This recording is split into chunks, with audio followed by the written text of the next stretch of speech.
घर के आसपास खेल रहे 6 साल के बेटे ने कहा कि पापा पापा, मेरे पैरों में घाव है और खून भी बह रहा है।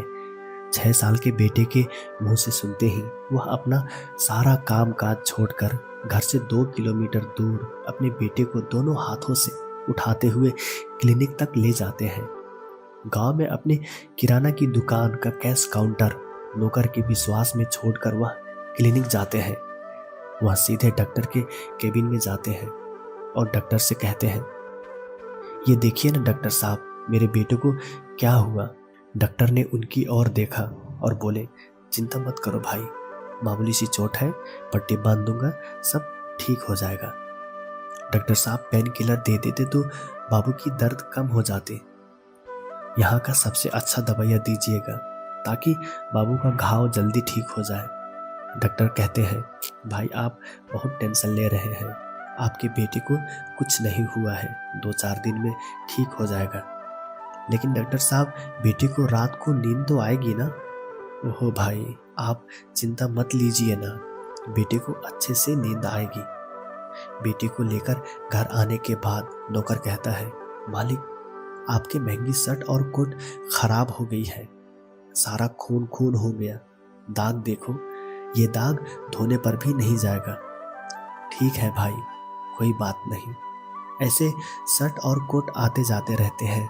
बेटे के पैर के घाव से बहुत खून बह गई है, वो कमजोर हो गया है। तुम जाकर अनार और अंगूर लेके आओ, मैं अपने हाथों से उसे खिलाऊंगा। 40 साल बाद शहर बन गया है। किराना की दुकान थोक व्यापारी में बदल गई है, होलसेल में बदल गई है।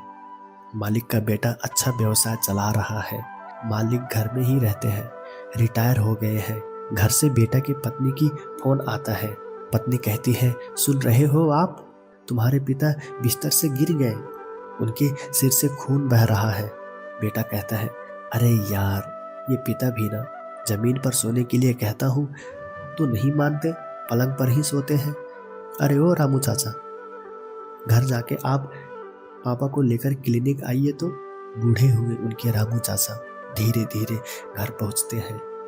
तब तक पापा के सिर से काफी खून बह चुका था। बहू मुंह बिगाड़ते हुए कहती है, जल्दी ले जाइए, इतना महंगा कारपेट सब बर्बाद हो गया।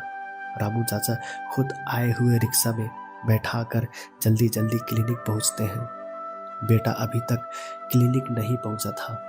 चाचा ने फोन किया तो बेटा कहता है, देखिए ना चाचा, कार का चाबी किधर रखा, अभी अभी मिला मुझे, अभी ग्राहक भी काफी ज्यादा आए हुए हैं, आप पापा को लेकर बैठते रहिए, मैं आ ही जाऊंगा।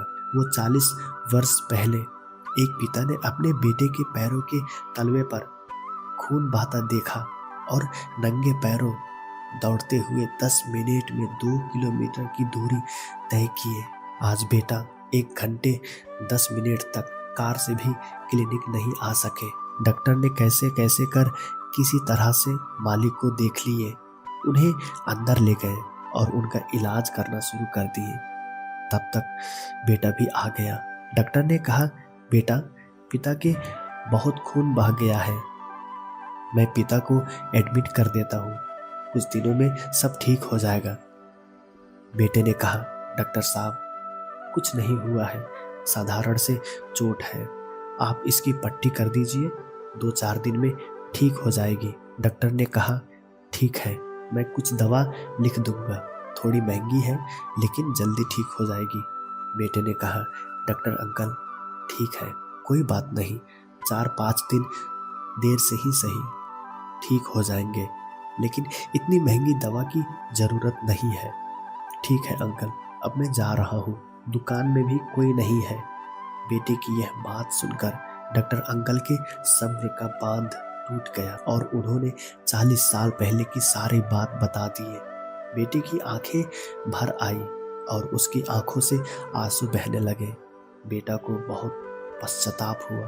तभी बहू का फोन आ गया और कहती है, इतना महंगा कारपेट सब खून से बर्बाद हो गया, क्या करूं। बेटा कहते हैं, कारपेट ही तो खराब हुआ है ना, नया आ जाएगा, तुम पलंग पर नया बिस्तर लगा दो, मैं अपने पापा को लेकर आऊंगा। मालिक के आंखों में आंसू भर गए थे। लेकिन वो खुशी के आंसू थे। जख्म का दर्द दूर हो गया था। ये अपनापन ने सारा दर्द भुला दिया। अब तो मौत भी लेने आ जाए तब भी जाने के लिए तैयार थे वो। दोस्तों, आज का ये समाज की वास्तविकता यही है। आजकल हमारे अंदर की इंसानियत मर चुकी है। माता पिता अकेले की जीवन जी रहे हैं और बेटा सफलता और समृद्धि की आड़ में पश्चिमी सभ्यता में अपना सब कुछ खो चुके हैं। ये फेसबुक में पोस्ट किया हुआ था, मुझे बहुत अच्छा लगा और मैं आप लोग के बीच में लाया। कैसा लगा प्लीज़ कमेंट करके बताइएगा। आज के लिए इतना ही। नमस्ते।